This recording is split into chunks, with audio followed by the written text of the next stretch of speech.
Olá pessoal, sejam bem-vindos novamente ao blog A Porta que Range. Em nosso artigo anterior nós falamos sobre a necessidade de se ter foco em nossa vida e a importância disso. E hoje a ideia é falarmos um pouco sobre feedback.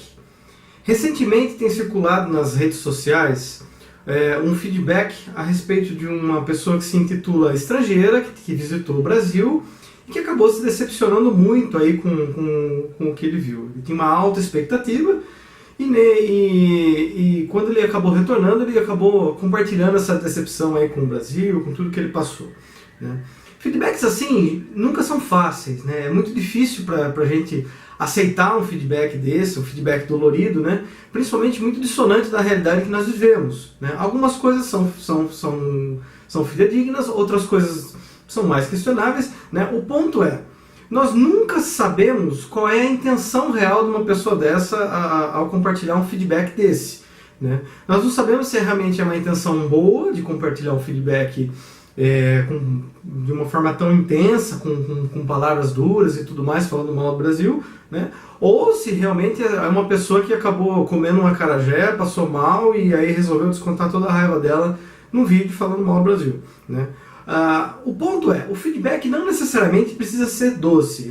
O feedback ele precisa estar necessariamente munido de uma boa intenção, né? Em que sentido?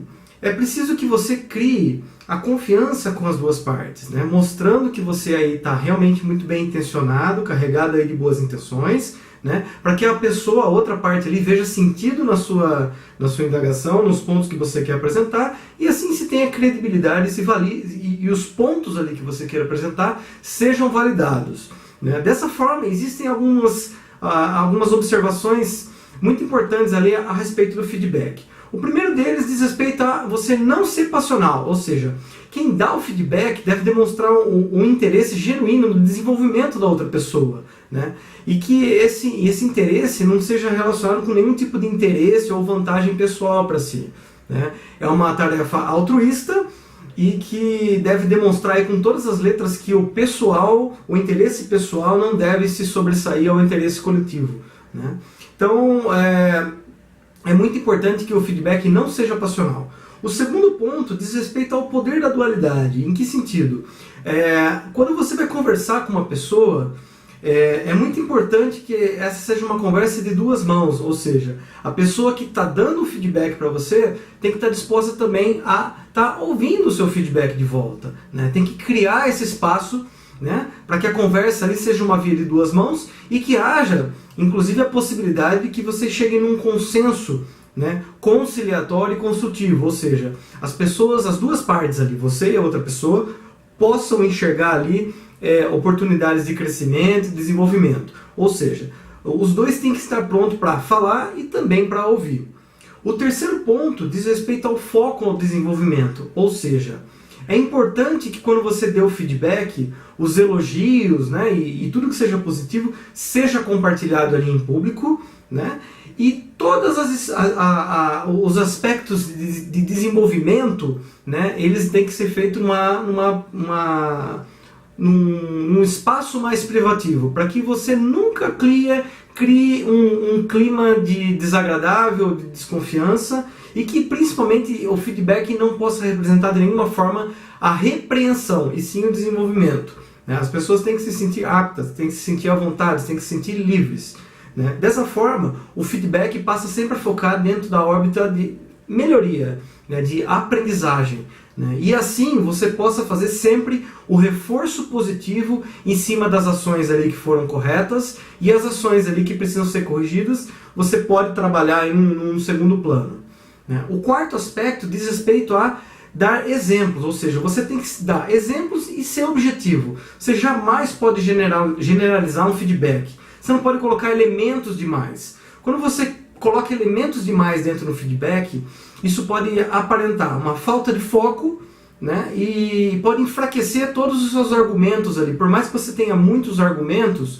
você colocar muitos elementos ali dentro do seu feedback para a pessoa, isso pode acabar confundindo e o tiro pode acabar saindo pela culatra, né? É muito importante assim que você enriqueça a sua conversa com exemplos, né? Mostre como você pode contribuir. Crie novamente o seu link de confiança com a pessoa, né? A importância do exemplo e o poder do exemplo nesse caso são muito construtivos. O último ponto é preparar-se para a mudança sempre. Você tem que estar sempre apto para a mudança. Esse é um tema recorrente nas nossas conversas aqui. É muito importante que você exercite a sua capacidade de mudar os planos, que você enxergue ali dentro da ótica do feedback, né, alternativas para os planos que estavam sendo traçados, né? E nesse ambiente em que nós falamos de feedback, é muito importante que se crie uma política aberta nesse sentido.